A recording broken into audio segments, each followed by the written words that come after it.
السلام علیکم ورحمۃ اللہ وبرکاتہ۔ تمام تعریفیں اللہ کے لیے ہیں، وہی اعلیٰ ترین بادشاہ ہے۔ میں گواہی دیتا ہوں کہ اللہ کے سوا کوئی بھی معبود برحق نہیں، وہ تنہا اور یکتا ہے، دنیا و آخرت میں اس کا کوئی شریک نہیں۔ اور میں یہ بھی گواہی دیتا ہوں کہ ہمارے نبی محمد صلی اللہ علیہ وسلم اللہ کے بندے اور اس کے چنیدہ رسول ہیں۔ یا اللہ ان پر، ان کی آل پر اور تمام متقی صحابہ کرام پر رحمت، سلامتی اور برکت نازل فرما۔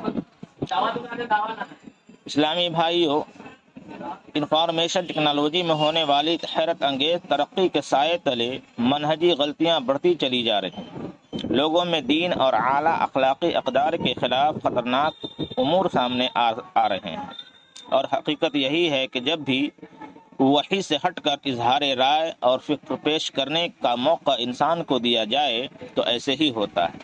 لیکن مسلمانوں کو آج کل صحیح معیار کی ضرورت ہے، جس کی بنا پر وہ اچھی اور بری چیز میں فرق کر سکے۔ تو اس کے لیے ان کے پاس الحمدللہ اللہ تعالیٰ کے مقرر کردہ ٹھوس قوانین اور ضابطے ہیں۔ ان کی بدولت مسلمان ہمہ قسم کی زہریلی سوچ اور گمراہ منہج سے محفوظ رہ سکتے ہیں۔ چنانچہ کتاب اللہ اور سنت رسول اللہ صلی اللہ علیہ وسلم نے ایسے ٹھوس ضابطے مقرر کیے ہیں کہ جن سے محفوظ ترین راستہ اور مضبوط ترین منہج روشن ہو گیا۔ اللہ تعالیٰ کا فرمان ہے، یا ایھا الناس قد جاءکم برہان من ربکم وانزلنا الیکم نورا مبینا فاما الذین آمنوا باللہ واعتصموا بہ فسیدخلہم فی رحمت منہ وفضل وَيَهْدِيهِمْ إِلَيْهِ صِرَاطًا مُسْتَقِيمًا۔ لوگو، تمہارے پاس تمہارے پروردگار کی طرف سے واضح دلیل آ چکی ہے، اور ہم نے تمہاری طرف نور مبین نازل کیا۔ اب جو لوگ اللہ پر ایمان لے آئے اور اس کو مضبوطی سے تھامے رہے، انہیں اللہ اپنی رحمت اور فضل میں شامل کرے گا اور اپنی طرف آنے کی سیدھی راہ دکھائے گا۔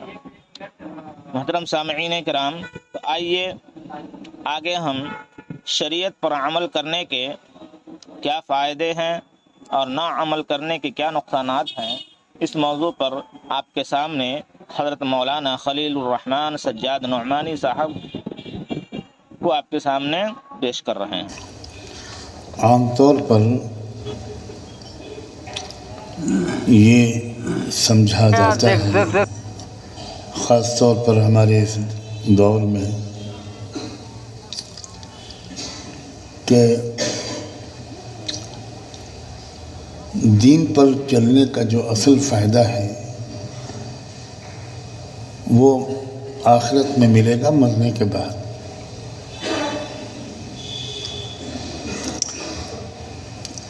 اسلام پر عمل کرنے کا، شریعت کی پابندی کرنے کا اصل فائدہ اصل میں مرنے کے بعد ملے گا۔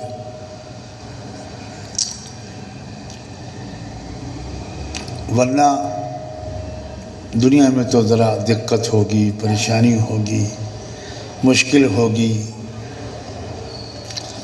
نقصان بھی ہوگا۔ یہ عام طور پر اس وقت اکثر مسلمانوں کے ذہنوں میں بات بیٹھی ہوئی، اور چونکہ آخرت کا یقین، آخرت کی فکر کا غلبہ اس دور میں کم ہو گیا ہے۔ اس بات کو تسلیم کرنا چاہیے کہ ہم سب کے دلوں میں دنیا کی اہمیت بڑھ گئی ہے اور آخرت کی اہمیت گھٹ گئی ہے۔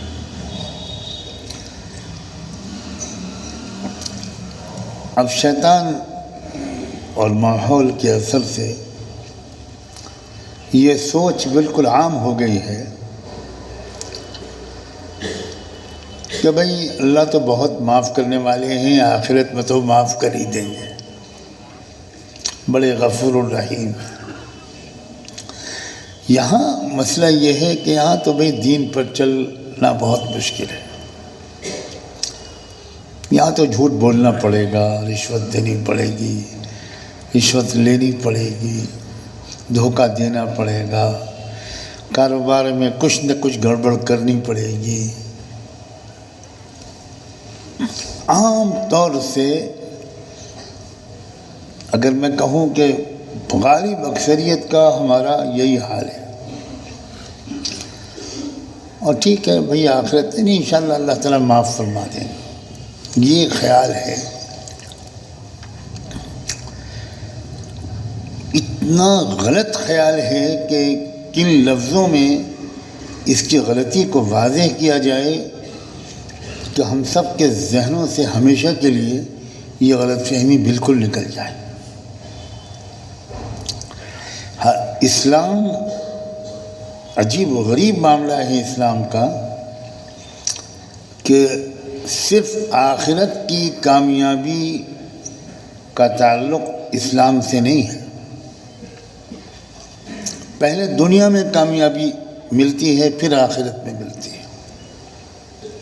پہلے دنیا میں اطمینان ملتا ہے، دل کا سکون ملتا ہے، برکت ملتی ہے، وقت کی برکت، روزی اور مال کی برکت، اہل و عیال و خاندان کی برکت، محبتیں ملتی ہیں، لوگوں کے دلوں میں احترام آتا ہے، لوگوں کے دلوں میں بھروسہ آتا ہے، اعتماد آتا ہے، انسان کی گواہی کو لوگ قبول کرتے ہیں کہ بھئی یہ سچ بولتا ہے، جھوٹ بولنے والا انسان نہیں۔ لوگ اس کے پاس اپنی امانتیں رکھواتے ہیں، لوگ اس کو قرض دینے میں، ادھار دینے میں کوئی تکلف نہیں کرتے، انہیں معلوم ہے کہ یہ مقرر وقت پر یا اس سے پہلے ہی یہ ادھار واپس کر دے گا، سچا انسان ہے۔ ایسے اسلام پر عمل کرنے والے کے پڑوس میں لوگ رہنا پسند کرتے ہیں۔ اگر پڑوسی اسلام پر عمل کرنے والا ہو، نیک ہو، حیا اور پاک دامنی والا ہو، تو لوگ مہنگا مکان خرید لیتے ہیں یہ سوچ کر کہ ایک بار تھوڑے پیسے زیادہ خرچ ہو جائیں گے لیکن پڑوسی اچھا ہے، اطمینان رہے گا۔ مجھے سفر پہ جانا پڑتا ہے کاروبار کے لیے، میرے بچے اکیلے رہتے ہیں، میری بیٹیاں اکیلی رہتی ہیں، پڑوسی اچھا ہے، مہنگا مکان صحیح مگر پڑوسی اچھا ہے۔ یہ کہاں شیطان نے ہمارے ذہنوں میں ڈال دیا ہے کہ اسلام پر عمل کرنے کا فائدہ آخرت میں ملے گا، مان لیا، مگر بھائی دنیا میں تو نہیں۔ اور چونکہ اس دور میں دنیا چھائی ہوئی ہے، اس لیے آخرت کا رزق لینے پر ہم تیار ہیں۔ دنیا کے سلسلے میں ہم یہ اکثر سوچے ہوئے ہیں یہاں نہیں چلے گا بھائی، یہ پرانا زمانہ تھا، تب دین دنیا میں لوگ آسانی سے عمل کر لیتے تھے، اب بہت مشکل ہے۔ یہ خطرناک وسوسہ شیطان نے ذہنوں میں ڈال دیا ہے اور ہم نے اپنی نادانی کم سمجھی سے اس کو قبول کر لیا۔ اتنا خوبصورت راستہ ہے جس کو اسلام کہتے ہیں، جس کو شریعت کہتے ہیں، جس کو دین کہتے ہیں۔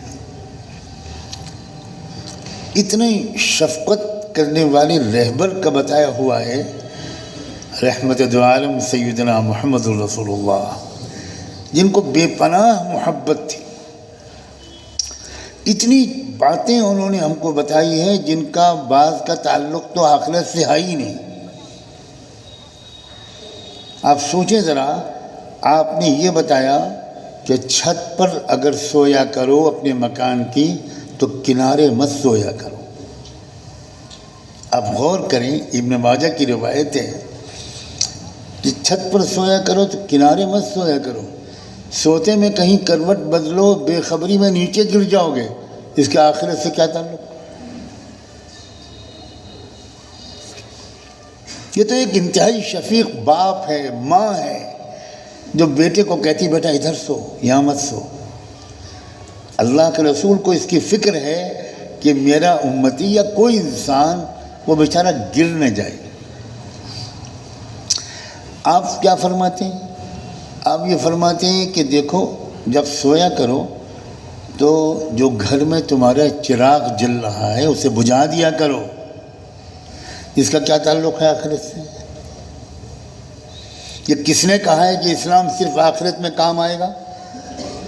وہ کون پورے عالم کا سب سے بڑا جھوٹا انسان ہے جس نے ہمارے کان میں یہ بات پھونک دی ہے کہ بھائی مرنے کے بعد کا مسئلہ ہے؟ وہ کہہ رہے ہیں کہ چراغ بجھا دیا کرو، وہ بھی اس لیے کہہ رہے ہیں، آگے وجہ بتا رہے ہیں، رات میں کوئی چوہا آ جائے اور وہ چراغ کو ڈھکیل کے ادھر کر دے، جدھر کوئی چٹائی بچھی ہے، بستر بچھا ہے، کچھ بچھا، آگ لگ جائے گی، تم کو تکلیف ہو جائے گی۔ لاکھوں درود و سلام ہوں اللہ کے رسول پر، کتنی شرمندگی ہوگی قیامت کے دن ہمیں ان کے سامنے۔ وہ کہیں گے کہ میں نے تمہارے لیے کیا کچھ نہیں کہا اور تم نے بالکل خیال نہیں رکھا، تم نے مجھے کیا سمجھا؟ کیا تم مجھ کو دنیا کی خوشحالی کا تمنا، میرے دل میں تمہاری خوشحالی کی تمنا تم سے زیادہ، تم سے کم ہے؟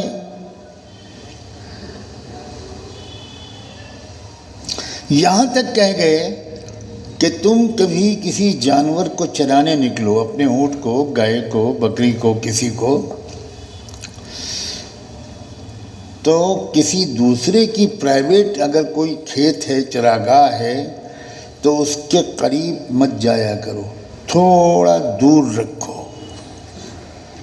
تھوڑا دور رکھو، کیونکہ جانور تو پھر جانور ہے، تمہاری نگاہ چوکی اور اس نے ادھر اس کے کھیت میں ذرا سا چر لیا تو تمہارے اس بھائی کا نقصان ہو جائے گا۔ اس کا آخرت سے کیا تعلق ہے؟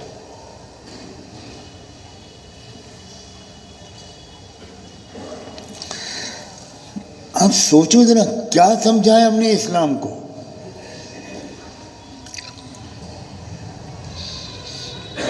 اسلام پر عمل کرنے کا پہلے فائدہ دنیا میں ملتا ہے، عزت ملتی ہے، محبت ملتی ہے، دلی اطمینان ملتا ہے، سکون ملتا ہے، اچھی نیند آتی ہے، روزی میں برکت ہوتی ہے، وقت میں برکت ہوتی ہے، محبوبیت سماج میں ہوتی ہے۔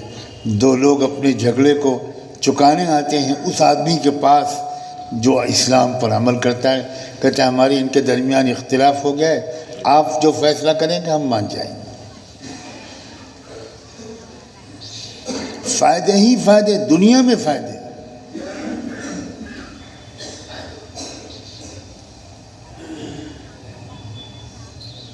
ابھی نماز کے بعد ایک نکاح پڑھایا جائے گا، آپ ذرا یہاں آپ سوچیے ذرا، نکاح کے بارے میں اسلام نے کیا ہدایات دی۔ ایک صحابی آئے، حضرت جابر، نوجوان، اللہ کے رسول سے بتایا کہ اللہ کے رسول میرا فلاں خاندان میں فلاں گھرانے میں رشتہ ہو گیا ہے، رشتہ طے ہو گیا ہے۔ عجیب بات کہی اللہ کے رسول نے، کہا تم نے جس لڑکی سے تمہارا رشتہ ہو رہا ہے تم نے ایک نظر دیکھ لیا ہے اس کو؟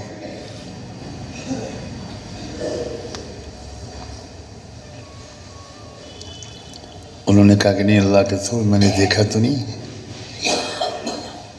آپ نے فرمایا دیکھو بہتر ہوتا کہ تم ایک نظر دیکھ لیتے، اس لیے کہ اس خاندان کی لوگوں کی آنکھوں میں کوئی خاص بات ہوتی ہے، اس کو دیکھ لینا بہتر ہوتا پہلے سے اگر تم دیکھ لیتے۔ اس کا آخرت سے کیا تعلق؟ ہم نے نہیں پہچانا رسول اللہ کو، واللہ ہم نے نہیں پہچانا رسول اللہ کو۔ ان کو اس کی فکر ہے کہ تمہارا جہاں رشتہ ہو رہا ہے پیار بھری زندگی گزرے گی تمہاری پوری، تمہارے گھر میں خوشیوں کا ماحول رہے گا۔ محدثین نے اس حدیث کو جہاں جہاں نقل کیا علماء نے، انہوں نے ایک ہی عنوان لگایا ہے، باب ما جاء فی النظر الی المخطوبہ.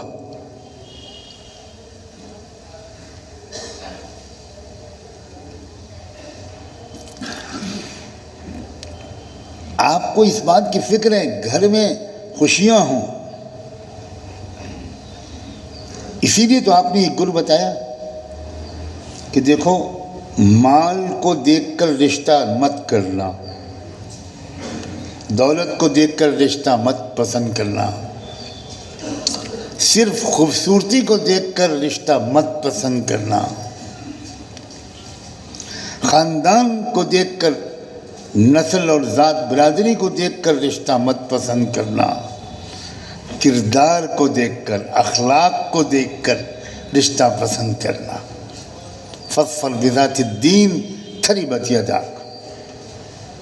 کیوں کہا یہ؟ اس لیے کہ آپ جانتے تھے اور ساری دنیا کا تجربہ ہے، لڑکی کے اندر اخلاق اچھے ہوں،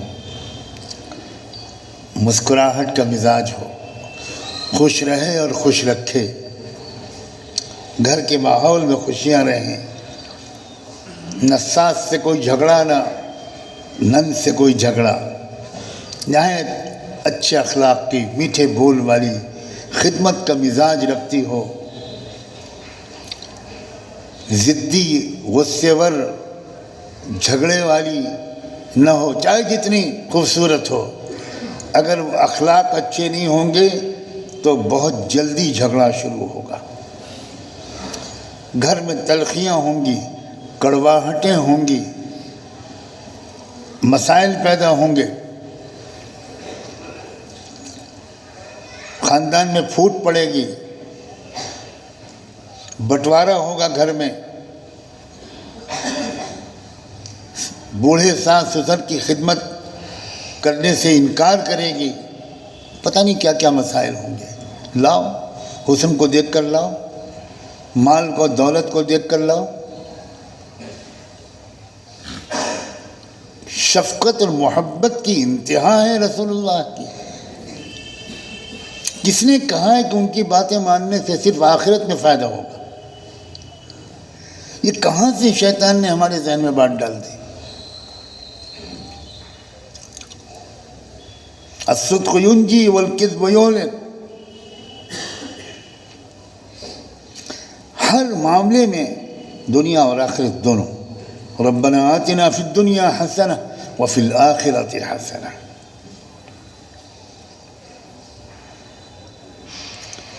کوئی دیکھ لے دنیا میں، اگر کسی کو یقین نہ ہو، کرو سفر، کروڑ پتیوں ارب پتیوں کے پاس بھی جاؤ، ان کو بھی دیکھو، قریب سے دیکھو یا دور سے دیکھو،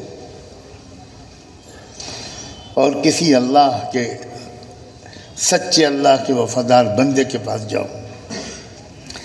اس اللہ کے نیک بندے کا گھر معمولی ہوگا، ہو سکتا ہے مٹی کا بنا ہوا کچا ہو سکتا ہے بالکل سادہ ہو، لیکن اس قدر خوشی، محبت، مسکراہٹ، دل کا اطمینان تم کو وہاں نظر آئے گا، چہرے پر رونق نظر آئے گی.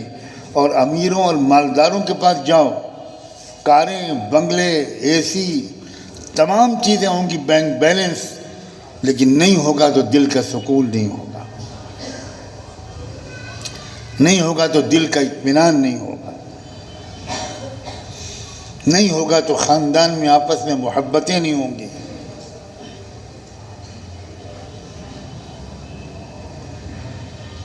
کتنی ناسمجھ ہے وہ انسان جو اسلام پر عمل نہیں کر رہا ہے. تھوڑا بہت کرتا ہے بس، پورے اسلام پر عمل نہیں کرتا، پورے دین پر عمل نہیں کرتا. وہ اپنے ہی پر ظلم کرتا ہے، اپنی آخرت سے پہلے اپنی دنیا برباد کرتا ہے. خسر الدنیا والآخرہ، قرآن نے بار بار کہا ہے، دنیا بھی تباہ، آخرت بھی تباہ. اس زمانے میں یہ ذہن عام ہو گیا ہے کہ بھیا آخرت واقعی بات ٹھیک ہے، وہاں تو دین کی بہت ضرورت پڑے گی، مگر سنو جو کمی بیشی ہوگی وہ سرکار دو عالم صلی اللہ علیہ وسلم شفاعت کر دیں گے، وہ بھی مہربان ہیں، اور اللہ بھی بہت مہربان ہے، وہاں تو معاف ہو جائے گا۔ یہاں کا مسئلہ ہے بھئی بغیر سود کے لیے دیے کچھ نہیں ہوگا، خوب سودی کاروبار کرنا پڑے گا، بھئی ترقی تو تبھی ہوگی، خوب جھوٹ بولنا پڑے گا، خوب دھوکہ دینا پڑے گا، شادی میں خوب دھوم دھڑکا کرنا پڑے گا، تبھی تو شہر والوں پر روب پڑے گا کہ بڑے مالدار ہیں۔ خوب فضول خرچی کرنی پڑے گی، خوب بے پردگی کرنی پڑے گی، خوب بے حیائی کرنی پڑے گی، خوب بے شرمی کے کام کرنے پڑیں گے، خوب گانے بجانے ہوں گے، تبھی تو پتہ چلے گا کہ بھئی ہے کوئی سیٹھ صاحب۔ یہاں تو نہیں کام چلے گا اسلام پر عمل کر کے، وہ زمانہ گیا۔ اب اس زمانے میں اسلام پر عمل کر کے آخرت میں کام چل جائے گا۔ مولانا صاحب اتنی بات تو ہم آپ کی مانتے ہیں، مگر یہاں نہیں چلے گا۔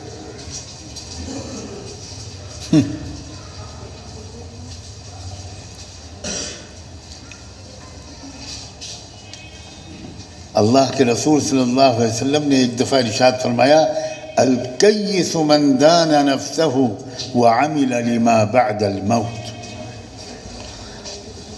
فرمائے جو انسان مرنے کے بعد کے لیے تیاری کرتا ہے زندگی میں، اور جو کام کرتا ہے وہ آخرت کو سامنے رکھ کر کرتا ہے، وہ نہایت سمجھدار ہے، وہ عقل مند ہے، ذہین ہے۔ یہ نہیں کہا کہ وہ دیندار ہے، یہ کہا کہ وہ سمجھدار ہے، وہ عقل مند ہے۔ آج ہمارے زمانے میں کسی اچھے دین پر عمل کرنے والے انسان کو دیندار تو کہتے ہیں ہم اور آپ، لیکن سمجھدار نہیں کہتے۔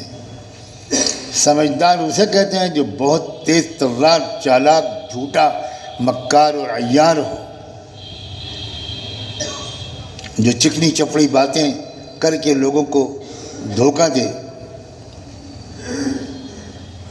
اندر سے کچھ ہو اور باہر سے کچھ ہو،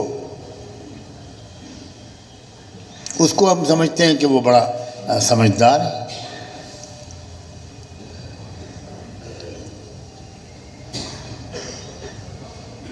سمجھدار وہ ہے جو اللہ کے رسول کو کے بتائے ہوئے راستے پر چلے، انہوں نے جو بتایا، اسلام نے جو کہا۔ میں بار بار عرض کر رہا ہوں کہ دنیا اور آخرت دونوں، پہلے دنیا میں کامیابی ملے،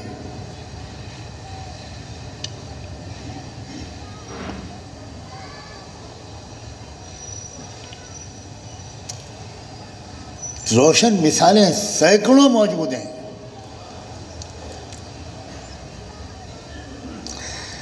جب سے اسلام پر عمل مسلمانوں کی بڑی تعداد نے چھوڑا، دنیا پہلے برباد ہوئی،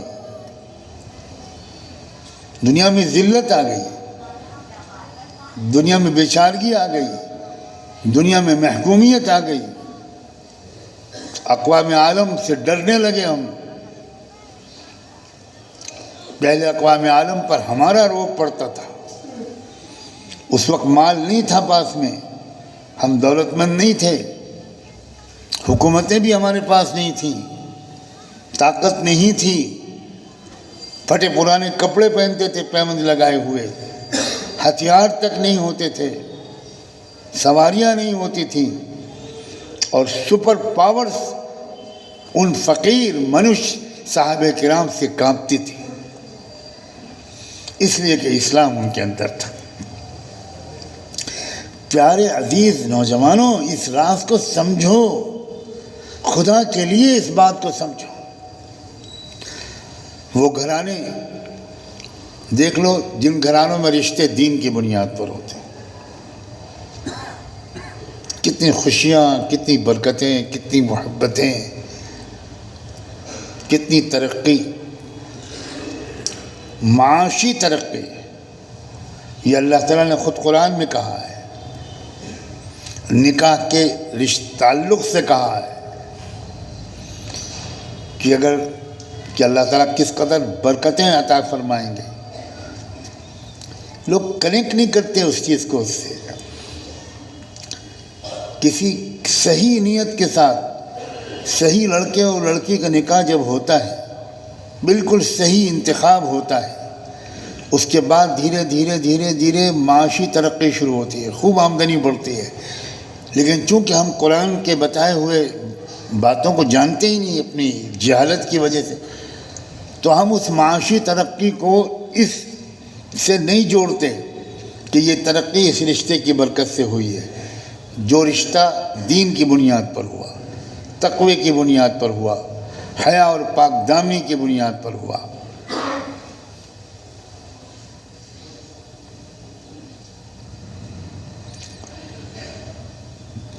چونکہ اس زمانے میں دنیا کی محبت رچ بس گئی ہے، تو آج ہمیں اپنے کو دین پر لانے کے لیے دین کے دنیاوی فوائد بھی بیان کرنے پڑ رہے ہیں۔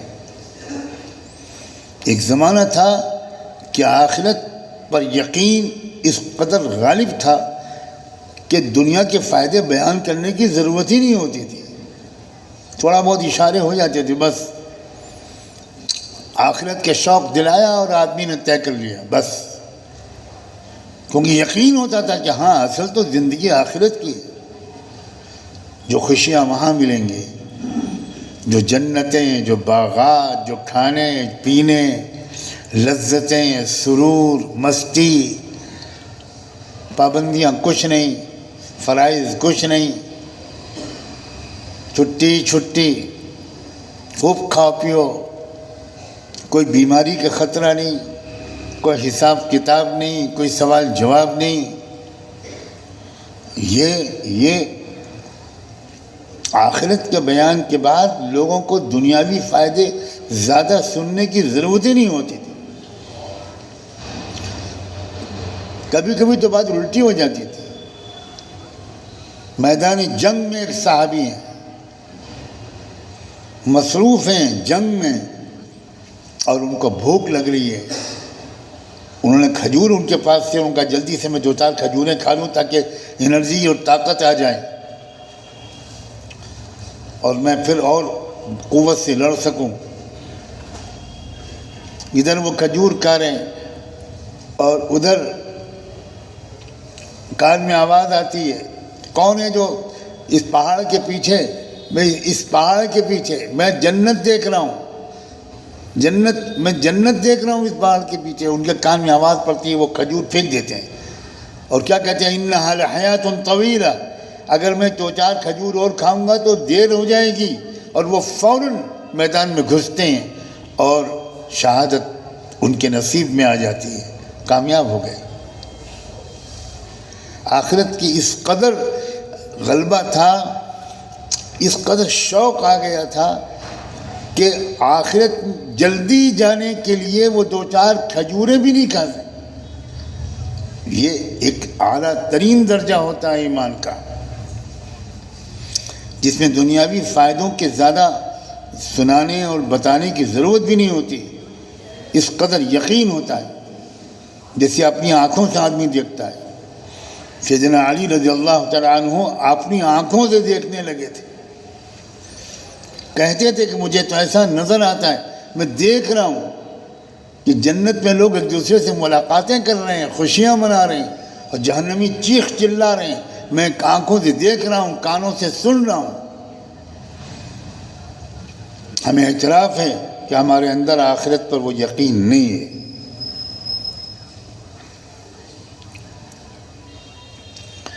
کیوں اپنے آپ پر ہم ظلم کر رہے ہیں؟ اپنی دنیا پہلے برباد کر رہے ہیں۔ اللہ نے فرمایا، ابھی میں نے آیت پڑھی تھی، من اعرض عن ذکری فإن له معیشۃ ضنکا، جو میری نصیحتوں سے، میرے قرآن سے، میرے ذکر سے بے توجہی برتے گا، اس کے لیے اس دنیا میں زندگی تنگ کر دی جائے گی۔ پہلے دنیا کا نقصان قرآن بیان کرتا ہے، ایک گھٹن محسوس ہوتی رہے گی اس کو، اور روحانی سکون جو اللہ کی یاد میں ملتا ہے، جو گناہوں سے بچنے سے ملتا ہے، ایک خوشی وہ کسی کو ملتی ہے اس کے نفس کو، اس کی حیوانی، اس کے وجود کے حیوانی پہلو کو جو گناہ کر کے ملتی ہے، اور ایک خوشی وہ ہوتی ہے جو انسان کے روحانی ملکوتی وجود کو گناہوں سے اپنے کو روک کر ملتی ہے۔ ایک بد نظری سے انسان بچتا ہے، اسی وقت اس کو دل کے اندر ایک ٹھنڈک سی محسوس ہوتی ہے، فوراً ایک سکون محسوس ہوتا ہے۔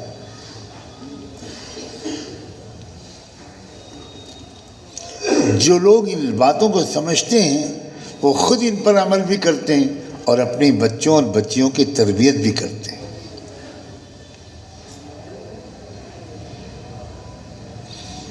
ان کو زندگی کا سلیقہ سکھاتے ہیں، کیونکہ ہر باپ اور ماں یہ چاہتے ہیں کہ میرے بچے خوش رہیں، لیکن اگر باپ اور ماں خوشیوں کا حقیقی سرچشمہ نہیں جانتے،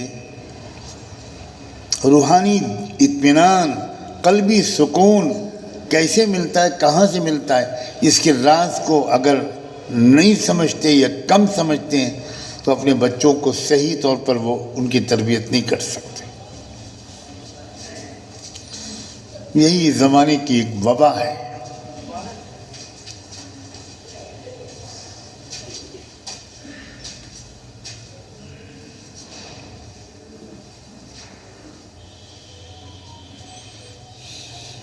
اسلام جس اللہ نے بھیجا ہے،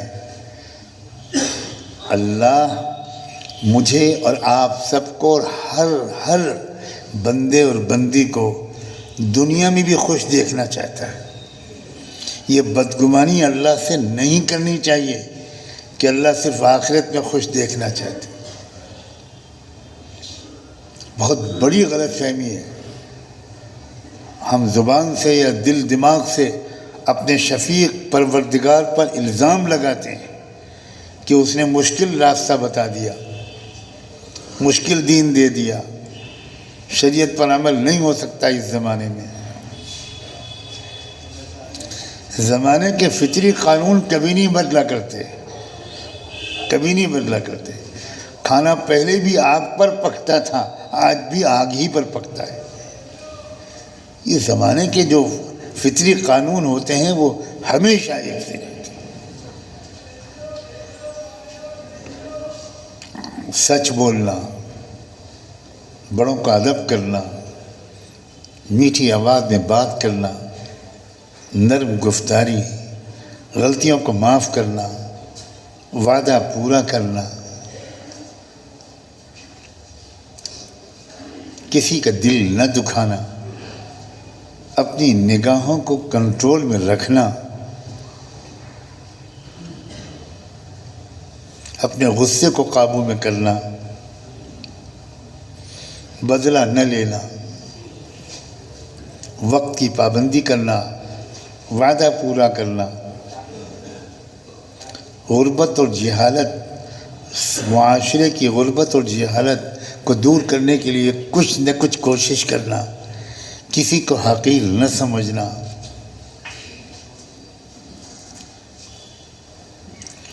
دل کے اندر ایک محبت کا جذبہ ہونا،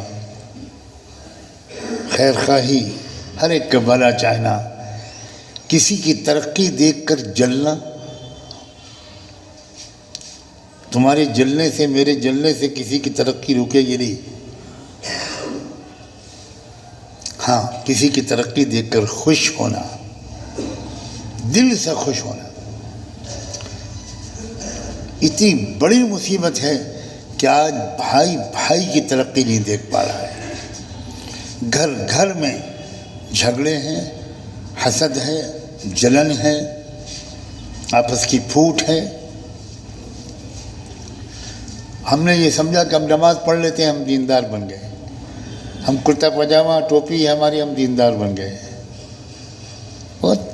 بہت ہی بڑی جہالت ہے۔ شرافت یہ ہے اسلام، پاک دامنی یہ ہے اسلام، بڑوں کا ادب یہ ہے اسلام، حیا، الحیاء شعبۃ من الایمان یہ ہے اسلام۔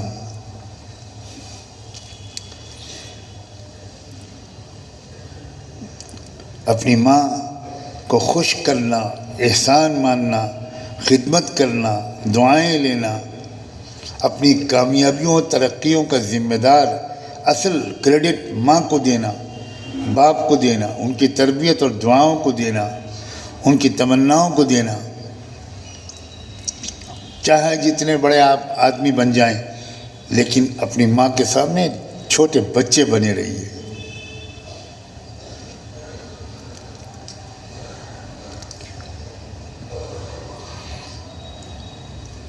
اللہ کے واسطے ان بیانوں کو خالی سننے کے لیے نہ سنیے۔